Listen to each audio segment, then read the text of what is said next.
Hello friends, welcome to countertop classics. இன்றைக்கி நம்ம சுண்டக்காய் வத்தக்குழம்பு தான் செய்ய போகிறோம். இந்த வத்தக்குழம்பு வந்து நல்லா கம வாசனையோடு டேஸ்டியாக இருக்கணும் அப்படின்னா ஒரு மிக்ஸ் வந்து நம்ம இன்றைக்கி ரெடி பண்ண போகிறோம்.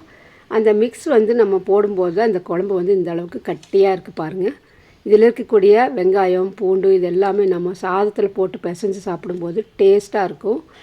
பிகினர்ஸும் கூட ரொம்ப ஈஸியாக செய்யலாம். வாங்க எப்படி செய்யலான்னு பார்க்கலாம்.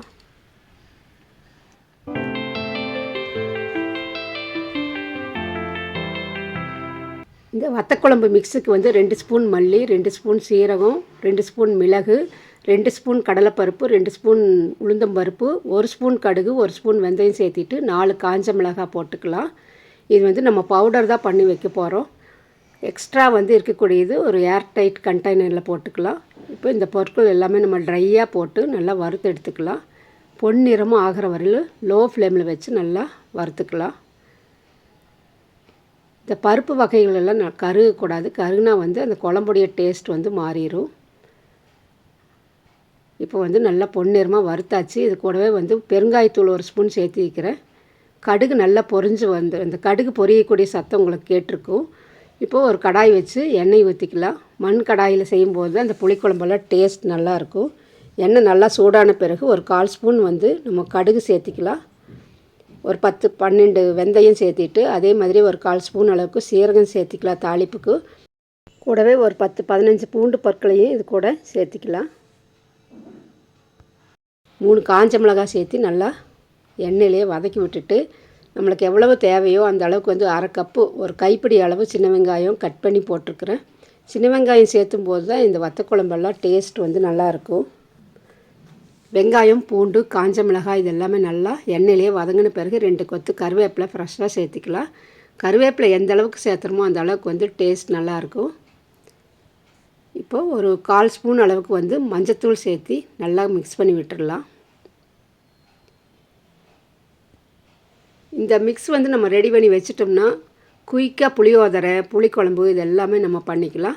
பிகினர்ஸுக்கு வந்து ரொம்ப யூஸ்ஃபுல்லாக இருக்கும். இப்போ இந்த பவுடர் வந்து நம்ம மிக்சர் ஜாரில் சேர்த்து அரைச்சி எடுத்துகிட்டு வந்துடலாம். இந்த அளவுக்கு ஃபைனாக அரைச்சி எடுத்துகிட்டு வந்தாச்சு நம்ம வறுத்த பொருட்கள் எல்லாமே சேர்த்து.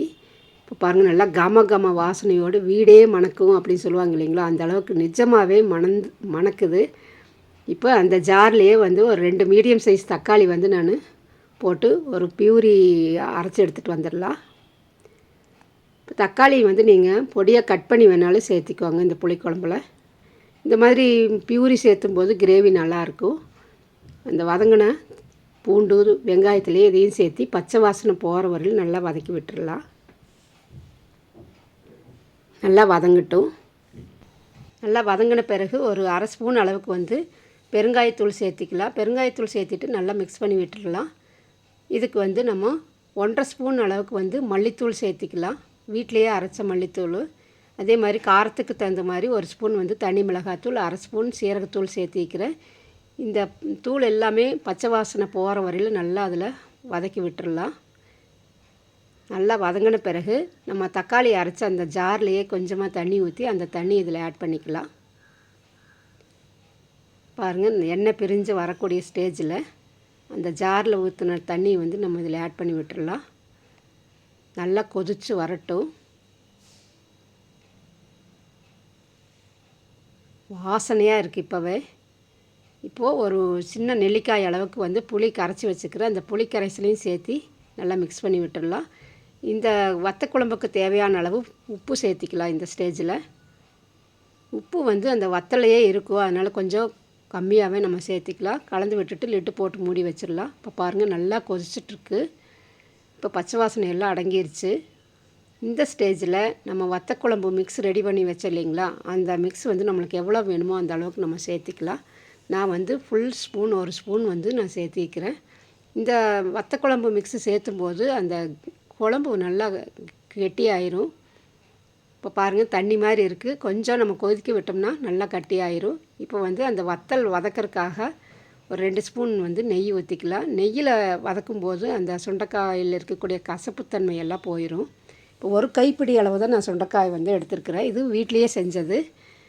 இப்போ வந்து நல்லா நெய்யிலேயே நல்லா வறுத்துட்டு நம்ம அந்த புளிக்குழம்புல எடுத்து ஆட் பண்ணிக்கலாம். பார்த்தீங்களா, இப்போ வந்து அந்த மிக்ஸு சேர்த்துன பிறகு அந்த குழம்பு எந்த அளவுக்கு வந்து கட்டியாயிருக்குன்ட்டு. இப்போ நல்லா ஃப்ரை ஆன பிறகு இந்த வத்தல் வந்து நம்ம இதில் சேர்த்துக்கலாம். இந்த நெய்யில் வதக்கும் போது நல்லா டேஸ்ட் வந்து கொடுக்கும் குழம்பு. இதுக்கு வந்து கொஞ்சம் நல்லா வதக்காமல் விட்டுட்டோம்னா கசப்படிக்கும். அதனால் நல்லா அந்த சத்தம் அடங்குற வரையில் விட்டுட்டு இப்போ நம்ம அந்த புளிக்குழம்புல வந்து ஆட் பண்ணிக்கலாம். ஃபைனலாக வந்து ஒரு அரை ஸ்பூன் நாட்டு சர்க்கரை சேர்த்தும் போது அந்த உப்பு, புளிப்பு, காரம் இது எல்லாமே ஈவனாக டேஸ்ட் வந்து நல்லா என்ஹான்ஸ் பண்ணி கொடுக்கும். நல்லா மிக்ஸ் பண்ணி விட்டுட்டு பாருங்கள், இப்போ டேஸ்டியான புளிக்குழம்பு வந்து வத்தக்குழம்பு ரெடி ஆயிடுச்சு. இந்த ஸ்டேஜில் நம்ம ஸ்டவ் ஆஃப் பண்ணிடலாம். மண் கடாயினால் கொதிச்சிட்ருக்கு பாருங்கள். ஆனால் நான் வந்து ஸ்டவ் ஆஃப் பண்ணிட்டேன். இப்போது நல்லா கட்டி ஆயிரும். ஒரு பவுலுக்கு வந்து நம்ம ட்ரான்ஸ்ஃபர் பண்ணி வச்சிடலாம். நல்லா ஷைனிங்காக இருக்குது பாருங்கள். பார்த்தாலே அப்படியே டெம்டிங்காக இருக்கும், சாப்பிட தோன்ற மாதிரி. இதில் இருக்கக்கூடிய வெங்காயம், பூண்டு இதெல்லாமே நம்ம சாதத்தில் போட்டு பிசைஞ்சு சாப்பிடும்போது அவ்வளோ ஒரு டேஸ்ட்டாக இருக்கும். இப்போ மீதி இருக்கக்கூடிய பவுடர் வந்து நம்ம ஒரு ஏர்டைட் கண்டெய்னரில் போட்டு வச்சிடலாம். இந்த மாதிரி நம்ம ஸ்டோர் பண்ணி வச்சிட்டோம்னா புளிக்குழம்பு, புளியோதரை இது எல்லாத்துக்குமே நம்ம சேர்த்திக்கலாம். பிகினர்ஸுக்கு வந்து ரொம்ப யூஸ்ஃபுல்லாக இருக்கும். மார்னிங் பிரேக்ஃபாஸ்ட்டுக்கு, லஞ்ச் பாக்ஸுக்கு வந்து ரெடி பண்ணுறவங்களுக்கு வந்து ரொம்ப யூஸ்ஃபுல்லான டிப் இது. இதே மாதிரி நீங்களும் ஸ்டோர் பண்ணி வச்சுக்கோங்க. கம வாசனையோடு வத்தக்குழம்பு மிக்ஸ் வந்து ரெடி ஆயிடுச்சு.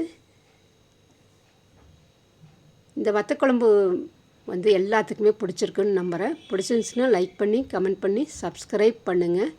இதுவரையில் சப்ஸ்கிரைப் பண்ணாமல் இருந்தீங்கன்னா சப்ஸ்கிரைப் பண்ணி நம்ம சேனலுக்கு சப்போர்ட் பண்ணுங்கள். இந்த சூடான சாதத்தில் இந்த 2 ஸ்பூன் குழம்பு ஊற்றி சாப்பிட்டோம்னா இந்த தட்டு சாதமே மீதி வைக்க மாட்டாங்க. அந்த அளவுக்கு டேஸ்ட்டாக இருக்கும். தேங்க்ஸ் ஃபார் வாட்சிங்.